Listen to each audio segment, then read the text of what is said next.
Here we are, live from Hollywood, Hollywood. Hello there. Hello, world. Good to be seeing you. What about you? Ladies and gentlemen, JC Mac, what can I say? All the way from the Cockney comedy actor. That's what We're in Belfast. What are you talking about, fella? How you doing, people? Live and direct from Hollywood. Here we are. And what we got in top of us, Dave? What's going on? We've got about 30 years of backstories to get through. That's what we've got to get. And of course, I'm here visiting my daughter and all our other show busy friends from here, there, and everywhere. We're looking a little bit good there. Should we just move that forward a little bit? Is that a bit more centre? Yeah, that's it.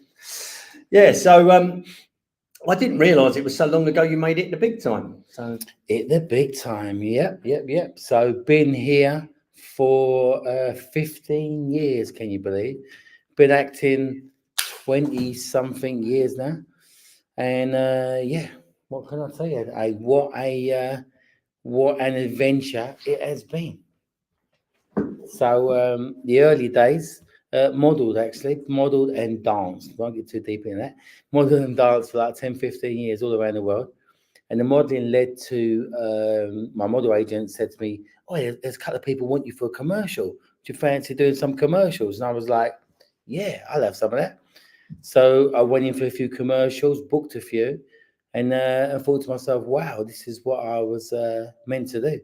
So that kind of gave me the acting bug, for want of a better word, and then started booking a few little bit parts. Did some little bits and pieces. Did shows like London's Burning. You sure you want that on me? no, I'm turning it off. London's Burning. Family Affairs, Hale and Pace, Pork Pie. I don't know if you ever saw that. Pork Pie. What's Pork Pie then? What was that? Pork Pie was a spin-off of Desmond's. You know, it was like a really hilarious black comedy, and I played like a cleaning guy. He wins the lottery. Pork Pie wins. Like an assassin on that picture. Yeah, I know. Well, a bird took that. Can you believe? But I played a cleaning guy with I had long hair, muscles, and pink rubber gloves. It was a funny Pink rubber gloves. Pink rubber gloves, mate. You couldn't make it up. It was a moment in time. And then I had a little bit on EastEnders, which was hilarious. And my then girlfriend, I got into modelling, and she was off the part on EastEnders. And the part was a massive role. It was called Kissing Couple in the Back of the Calf. And it was a Valentine's Day or something. And the show was going to end on a shot of this half good looking kissing couple in the back. So it was her gig, and she says, "I'll bring my boyfriend," and they look a picture and happy days.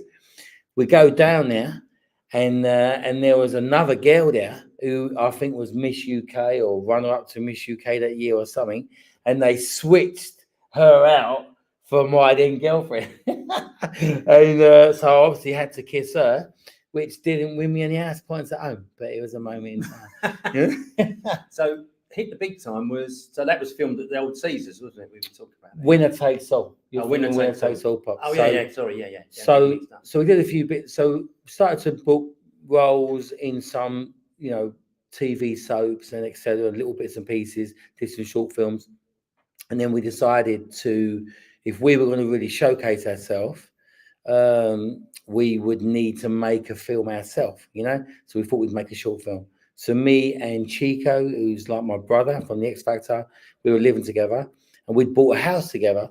So we ended up remortgaging our house 3 times to make this 6-minute film, right? No. Winner Takes All. Never knew that. Yeah, mate. All that worldly goods. No. So we actually gather round while I lay it down. They say all men are created equal. Bullshit! Shut it. Some try to be cool, some fail to be cool, and some, well, they're just born cool.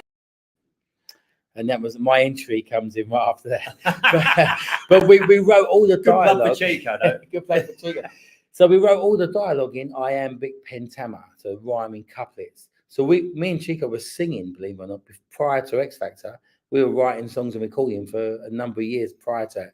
So we were writing a lot of songs. So we were used to, writing and rhyming couplets.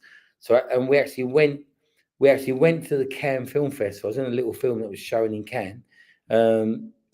And then we were in a party there. I think there's some castle that was Soho House in the castle or something. And there was a Liverpudlian, a very eccentric script writing guru guy there. And he explained to us what our film would have to have. It would have to have he said, lads, I'll have to have a beginning, a middle, and an end, you know. He went, he goes, you're funny people, you should do it around a joke. And we went, yeah, we should do that. So Chico wandered back about half an hour later and said, and there was a couple of gutbusters we used to tell back in the day, and he had the nuance of this film around the joke. So we met a director while we were in Cannes, Helen Grace, very talented lady, and we all sat down together. We had ideas, she had craft form experience and a lot of patience. I'm going to thinking back, and when we got this script together.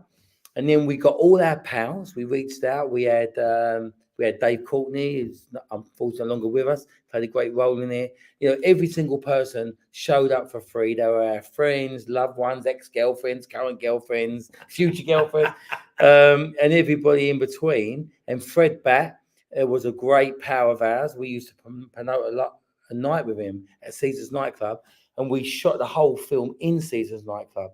And when you watch the film, there's two separate sets. And we dressed one side of the club for where all the action's taking place in the bar, and we dressed the other side of the pub where Chico's telling the story. So he tells the story, and I act out the story. So it was pretty funny. So and then Helen had great connections in the film industry. So we had a BAFTA-winning director of photography, gaffer, lighting people. We had an amazing Arri film kit because we had these big people using them. And so the film should have cost us at the time about 150 grand if it was all being paid union rates, etc. And because so many people done us favors, we spent about 25 grand, and then we put about another 10 after we remortgaged and stuff. Still a lot of money for 6 minutes back then, right? 20 years ago, yeah. But the film did very well. We're very happy with it. It actually got a BAFTA nomination. And that gave us a little bit of cred. So now, in my mind, I was now leading man, clearly, and and the rest, as I say, is history.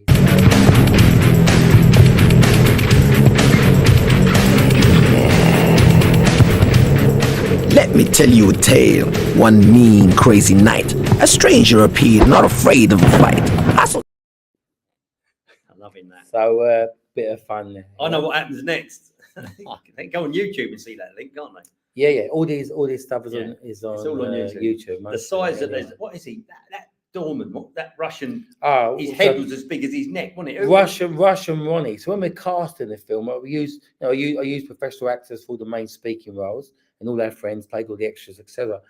And we were trying to get one of the really super rough doorman, because the plot of the film, I have to knock out the doorman and a whole bunch of other tasks, impossible tasks.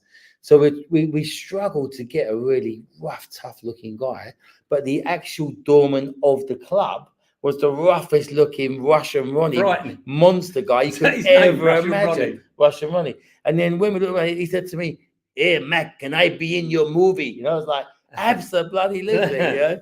So we used him, and he was absolutely fantastic. You know, it was everybody enjoyed it. We had a big premiere. It won a few awards. We were very, very proud of that piece of work. And then, of course, Dave. You then repaid the favour to Dave with his movie Hell to Pay. That was exactly. So Dave played a great little part in our movie. You have to watch it yourself on YouTube. Google "Winner Takes All" short film, and then a couple of years later, our friend Dave made his own movie, Hell to Pay, and that was our first role. Actually, it was my second role actually in a feature film, and we did a parody of ourselves. Me and Chico were a couple of strippers who were caught in a jacuzzi with a gangster's wife or girlfriend, and then he's chasing us down the street, and we're running down the road with just not much jumping over stuff, being chased by gangsters.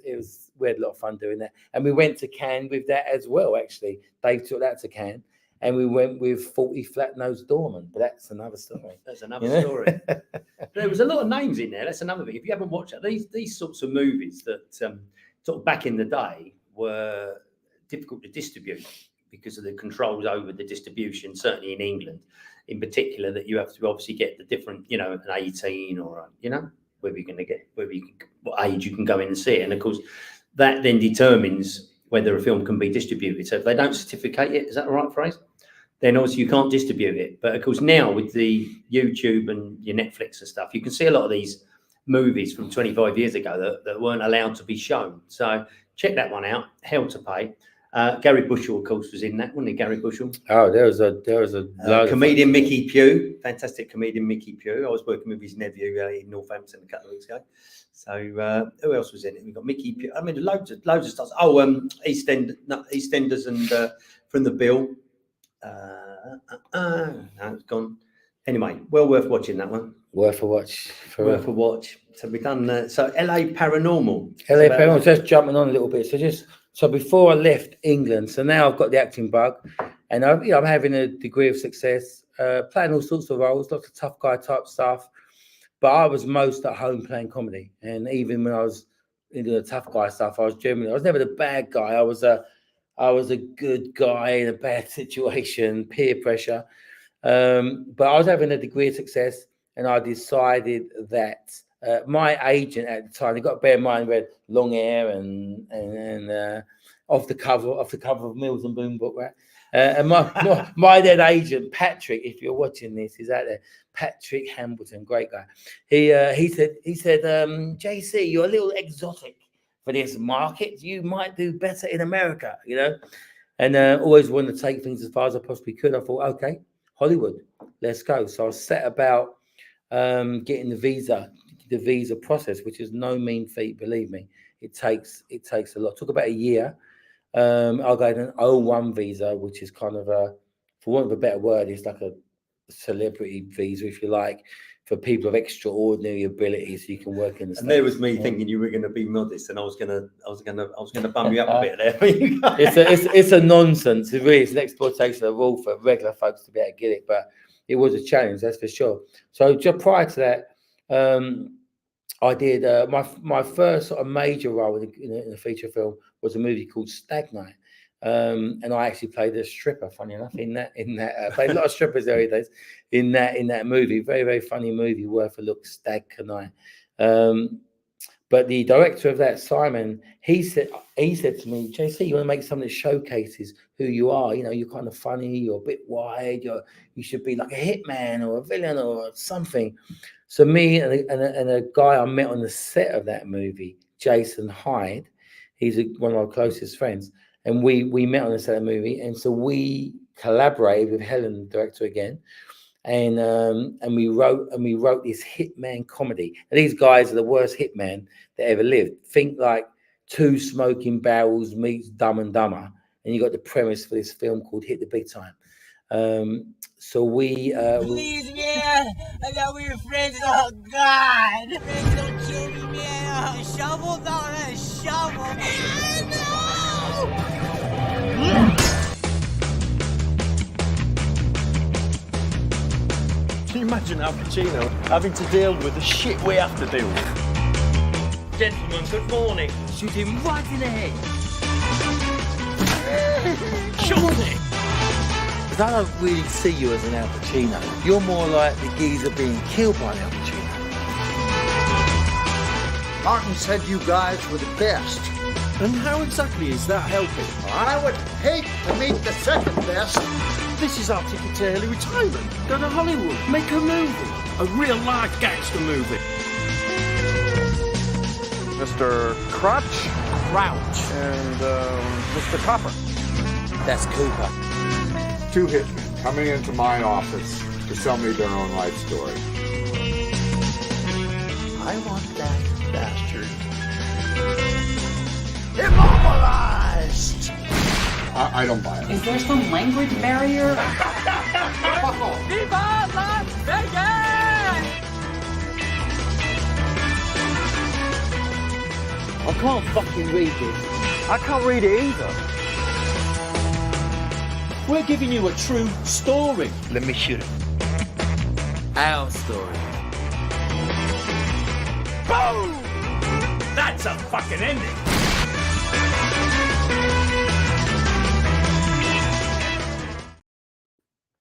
Brilliant. So Wow. so we wrote this movie thinking it'd be like a 10-minute short, and it ended up being about half an hour. We probably should have kept going and made a feature, but so it hit the big time. We wrote it, produced it, financed it, and we shot it in London, in Los Angeles, Hollywood, Orange County, Las Vegas, and Utah. So it was very, very ambitious. We had so me and Jason. I mean, you got to picture it. We had an American producer who was like sourcing locations. He happened to own this vintage bright yellow Cadillac. So that was our incognito undercover car. and the premise of the story is we're like chasing this aging drag artist who had lost out on a role to this big B movie actor years earlier, and he hires us to whack the guy who stole his career. And we're chasing this guy all over America. We're the worst hitmen that ever lived. We never actually quite kill anybody, well, not on purpose anyway. But so you got a picture. We fly into I was based in London. We fly into LA, and we're all jet lagged. And the very next day, we're down the American producer put everything in place. So we're now on reading, on auditioning with actors the very next day to see who's going to fill these roles. And it was really interesting being on the other side of that process. You would know instantly. You'd look at someone and go, "This is the guy," and he would read a couple of times, and we'd be like, "Wow!" So we cast it within a couple of days, and we were shooting it a couple of days later, and we were crashing people's floors and spare rooms, and Vegas, Utah. In Utah was Sundance Film Festival. So the premise of the movie is we follow the guy to Sundance, and so we shot the movie literally at Sundance, guerrilla, and there's some actually like a load of the funniest things happen behind the scenes. But we shot the movie at Sundance, and there was me and Jason had another great friend of mine, Adrian, with Academy Costumes, Adrian Gwillam. He made 1 million costumes for us for different movies and stuff over the years. Top fella. And he had give us these 2 full-length, like mink fake fur coats and spaceman type boots, because it's like -20 over there where we're shooting the movie. And we come out of this. We have this scene where we come out of this store. We go in freezing and we come out in these big fur coats. As we came out, 2 twin sisters are in these bright purple plum matching outfits with hats are right opposite us. So we pulled them in and used them in the film. So we shot the movie, and then by the time it was done, that brings us up to about 2009. And of course, you've gone from doing 2 locations in Caesars and the other, the first movie. Yeah. And this one, you travelled quite 2 countries and 5 or 6 different cities. Yeah. So obviously, things were growing. So and then my visa has come through. So me and Adrian's daughter, my wife, my long-suffering wife, Stephanie, she's my then girlfriend. She's coming with me, obviously. We make the move to America. The film is in post-production, and Jason, bless him, saw it all the way through that. And we actually had that brilliant. We were struggling for an editor because it was a low-budget, self-financed thing, and we put an ad on one of these industry sites, and the guy we got was an older gentleman who was at the tail end of his career, and we had like 50 applications. We were like multi-award-winning producers looking for an editor for our latest project shot in America, etc. And he just sent a 1-line thing, said, "I'd love to help. You may find some of my credits interesting." Now, he was the assistant on films like Lawrence of Arabia, Elephant Man. Really? Yeah, true story. And he had some spare time. He liked the vibe. He liked the project. And he did Patrick Moore. It was his swan song. The guy actually died of cancer, unfortunately, shortly after. he finished our movie, but he did an incredible job. And he got the sound post and everything also organised for us. And when we met him, we had the film on 5 hard drives in a kit bag that we'd shot over a month in America. And he ciphered through it and made the movie that you'll see. It's on YouTube. So by the time I landed here for the first time then to visit you guys, we went to the premiere of your was it 1776? It was like a period drama, wasn't it? Completely. Yeah, that's jumping forward a couple more years. Yeah. So when we got here, I got here, and then the film was finished back in the UK in my absence. Obviously, I was overseeing some things from afar, but we had the premiere here. So me and Stephanie arrived in May, and there was another film that we had done called A Geek Walks Into a Pub. I don't know if you have a clip of that one knocking about somewhere. I like that. But a geek walks into a pub.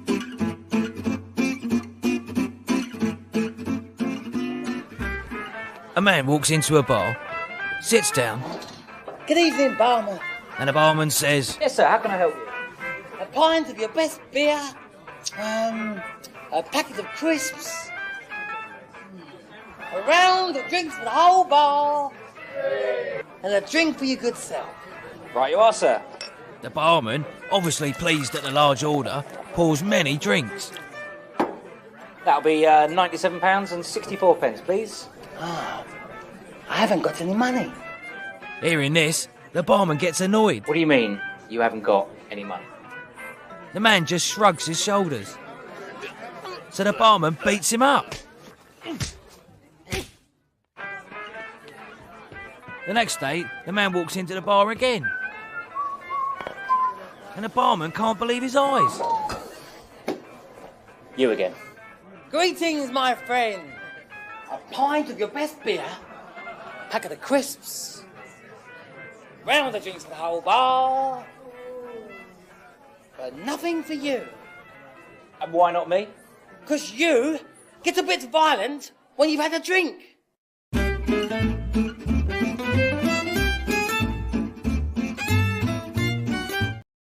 So we had a lot of fun doing that. So the barman in that clip is Duncan Thompson. So Duncan Thompson's another long-time friend of mine.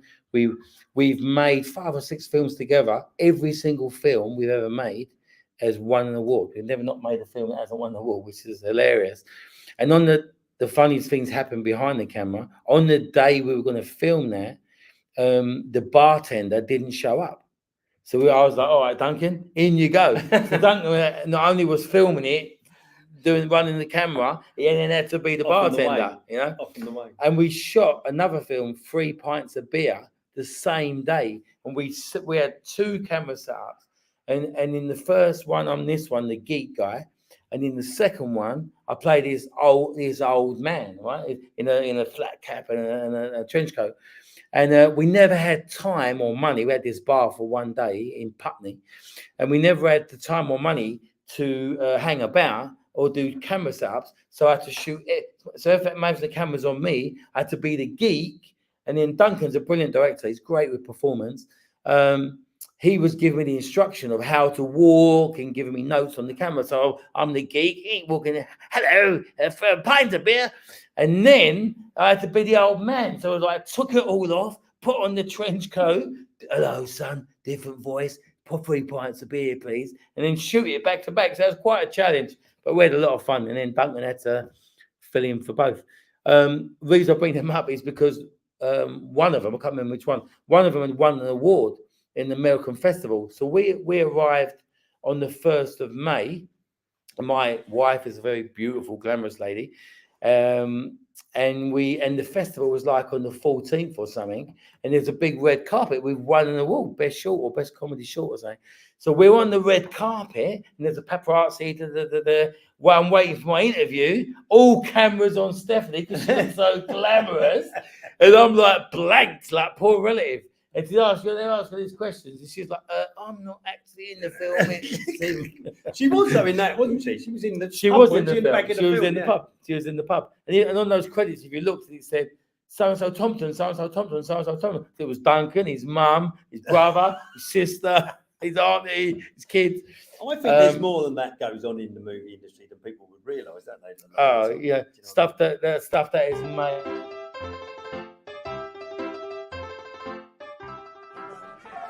An old man walks into a bar and sits himself down. Yes, sir. Can I help you? Thanks, Don. 3 pints of beer, please. To which the barman says, 3. in a slightly confused manner, yeah. So the barman gives him 3 beers. And the old man spends the evening drinking the 3 beers. So you can see we had a lot of fun with it. So now we're in LA. We're here. We're going to set the world on fire. Yeah. So we arrived, and I book a film. It's a student film. And I said, I don't want to do it, but it's for USC. Now USC film studio. George Lucas gave USC $150 million, and doing a film for them when it's done right is like doing a studio production, and it's to teach the students what it's like to work in the studio system. So I was in a film called You Kill Me.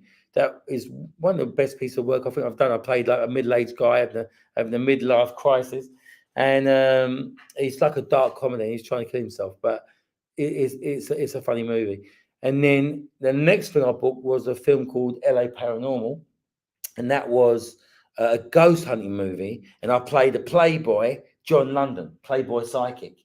Woman and well, it was a stretch. So the whole movie is improv. So I'm working with these really great American, super talented improv guys who have gone on to do some big things, some of them. And there were 4 main characters. So there was no scripted dialogue, like in the vein of this is Spinal Tap. You know, there was no scripted dialogue. It all came off of what we put into it. We had like a through line, and we would improv the whole thing from start to finish. And as you know, the rules of improv, you never say no. You just, someone says, here's a one-legged prostitute who wants to get a job as a bricklayer. And you go, hello, darling, the bricks are over here. Let's go. Yeah. So that was another challenge. And we had some really, really funny moments. So did that roll into the 45 movie then? No, so 45 was a boxing movie. So 45, I was a professional boxer back in the day, and a long time ago. And we wrote like this psychological drama. Actually, it was a serious movie, and it was called 45, and it's someone reliving 45 seconds of their life. I don't know if you got a clip of that somewhere, but.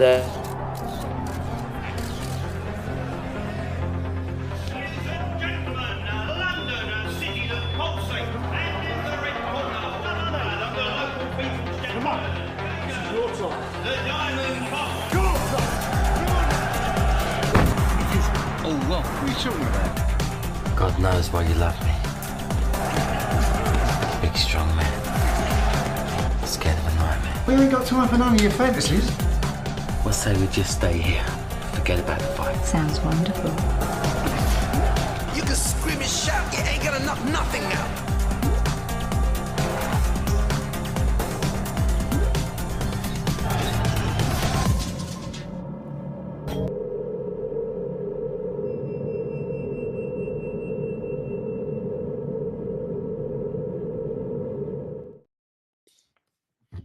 So that was the other side of the coin, playing more actiony type stuff. So look, I know we've only got a limited amount of time, and we could go on all day with squeeze in, fellas, squeeze in. I've had a watch today, don't worry.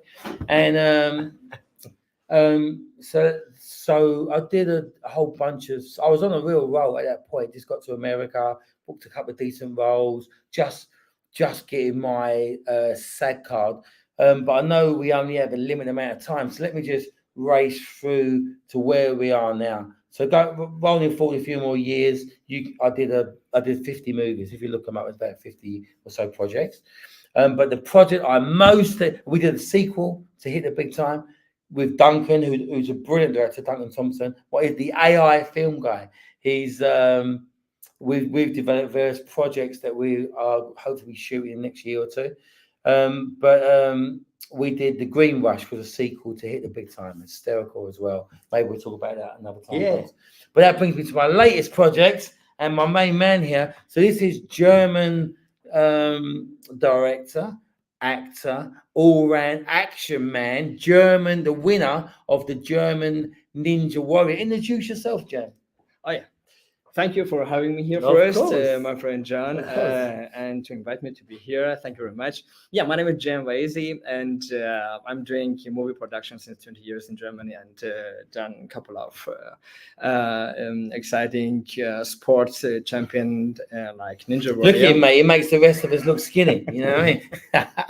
So Jam and I are collaborating on a feature film called Best of Enemies. I'm really excited about it. We're trying to find a cheaper way to do it, but we're not having much luck. So we might have to just raise $100 million instead. We're going to find out.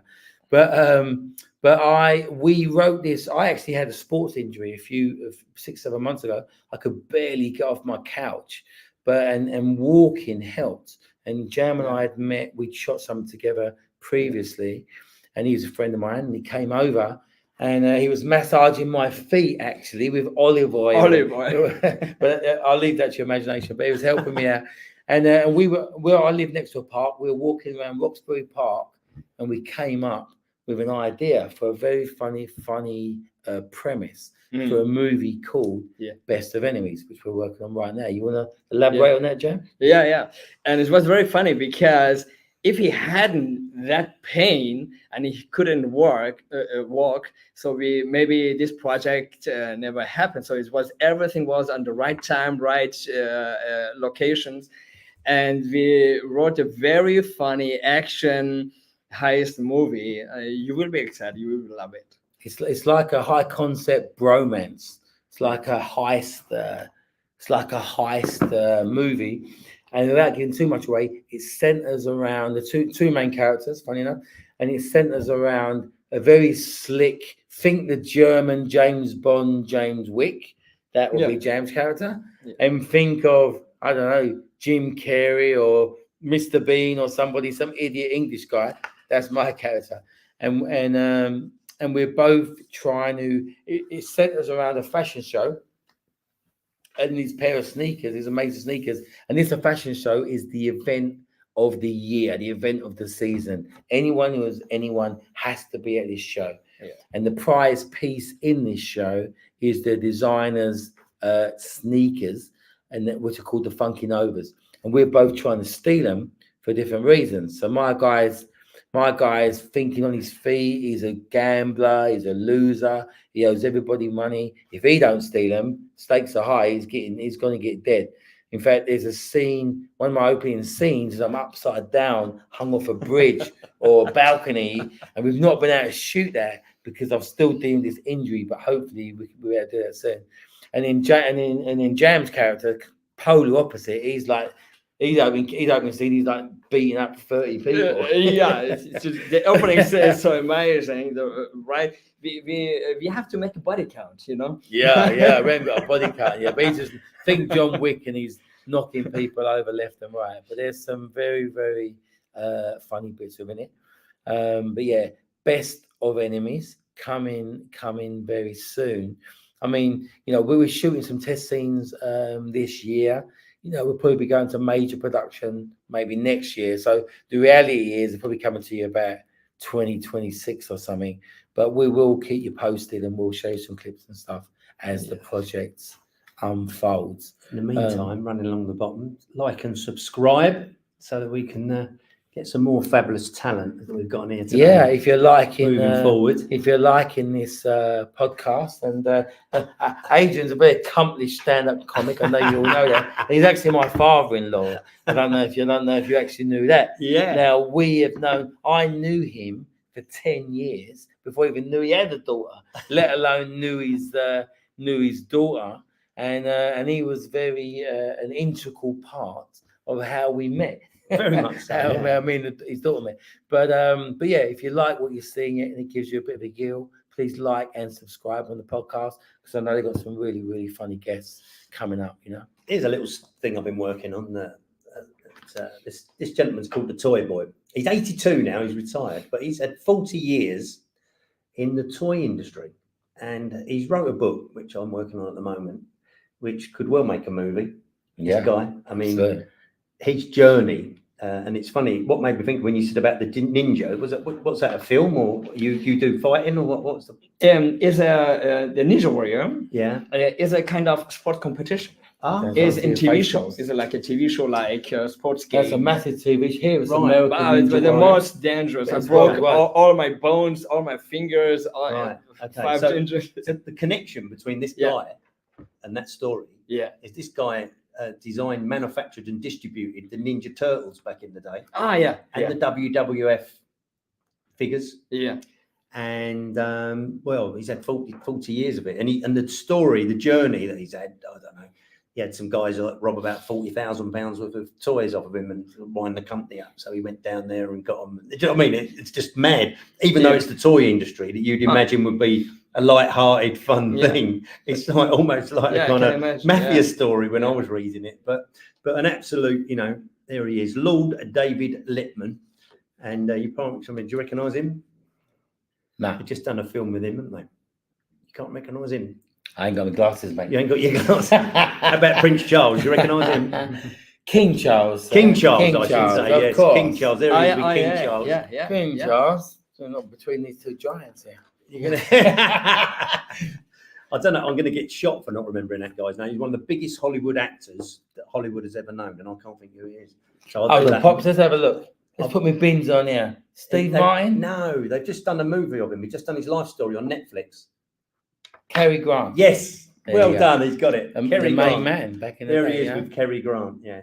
He was doing charity work, did David Lippman, in particular for the Variety Club of Great Britain, who, for those that are not sure what that is, they raise money for children. You might have seen all the little vans going around with the hearts on for disadvantaged children. It's been going many, many years.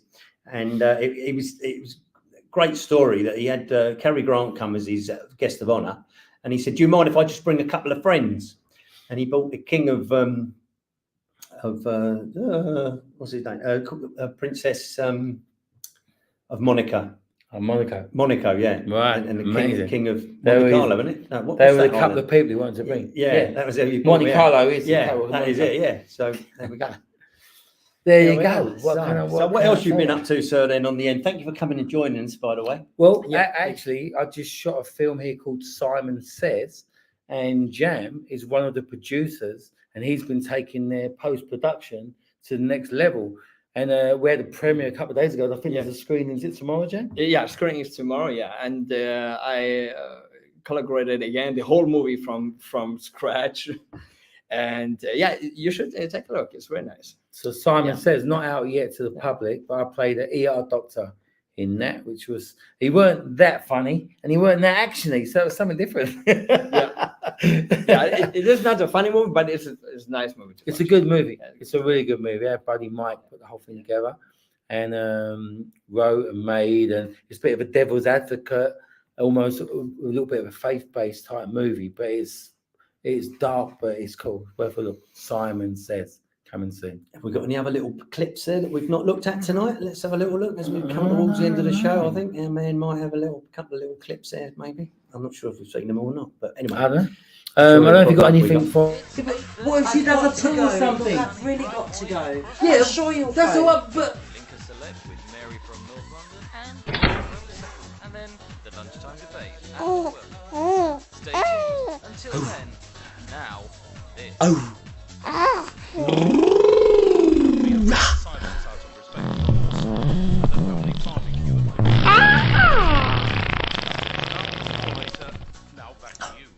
That piece. So that was Left Holding Baby, one of the earliest shorts that I did with Duncan. It was the first movie we did. That won Best in Festival at a little film festival, beat out a load of features and very funny. And the little baby is my niece, Chico's daughter, Lala Kira, who was 18 a couple of weeks ago. You know, she's at the Brit School, isn't she? In her second year. Yeah, she's an amazing singer. She's just finishing, actually. Stunning young lady. We're going to see a lot of her. But that will come back. We're going to haunt her with that if she becomes a big pop star. But that and her mum was in it as well. Chico's wife, Daniela, another obviously very close friend of mine. She comes in right at the end and very, very camera shy. I didn't want to be on camera. No, she's in right at the beginning. She's giving me the baby. And the same with Stephanie, my wife. We want her in our film. Yeah. When the guy's hanging off the balcony, his long-suffering wife runs out and leaves him, and we want her to play that. But I don't want to be on camera, but we're working on it, and we're working on it. Yeah. And we're going to feature my 2 pet bunny rabbits, Treacle and Honey. They're going to have a starring role. So watch this space. Very funny bunny rabbits coming at you soon. Right, Pops? Absolutely. Yeah. So best of enemies. That was that best of enemies. That's why we are there. Oh, I'll cut you off earlier. Yeah. When Pops first come and visited, I did a TV show called Courage, New Hampshire, and it was a period piece just leading up to the American Revolution. And I played Daniel Cressy, a militia captain, it's on PBS, I think, an American TV show called Courage, New Hampshire. Really well written, really did a fantastic job of transforming us back to the 1700s. And that was a ton of fun. I did a lot of work in between, but maybe too much for one podcast. We'll do a second one another time. These gents are good enough to invite us back. I should think so. So there we are. And then Jan's been doing. He's done a lot of big music videos, primarily, right, Jan? Oh yeah, a lot of big German artists. Who you work with? Share it with the people. Oh yeah, yeah. It's very exciting to do music videos because you always have a nice people, always music, happy, and in Germany the bunch like you have here American Idol. Yeah, we have in Germany German Idol. And the winner of German Idol, the last 2 music videos. How did they come up with a name like that? Yeah. So it's very exciting. So the point is, I can put my editing skills and camera skills of the music videos, all kind of music videos, into the film. Because now if you see the only fighting scenes in all these crazy movement, Jason Statham or whatever what you see, or even Tom Cruise, are choreographed on the music is like a dance choreography. It's like a music video. All these punches is on the music edited on the soundtrack. So it's a very beneficial to have a music video background, music video production background to shoot an action comedy. So it's much more dynamic with the music and what happened in the frame. And Jam's very humble. He's he's in the movie, obviously. He's also directed the movie. He's also shooting the movie. He's also choreographing. I mean, if you see Ninja Warrior, those who aren't aware what it is this crazy assault course. These guys are maddest athletes on the planet, and Jam won the German one. So he's like he was saying, he's broken nearly every bone in his body. So he's working out the stunts and all the fight choreography, and it will be shot with the pacing and speed and like a dance, like Jam just saying, like a music video. As we're coming to the end, just to cut in for a minute, we had a great night with Stephen Green.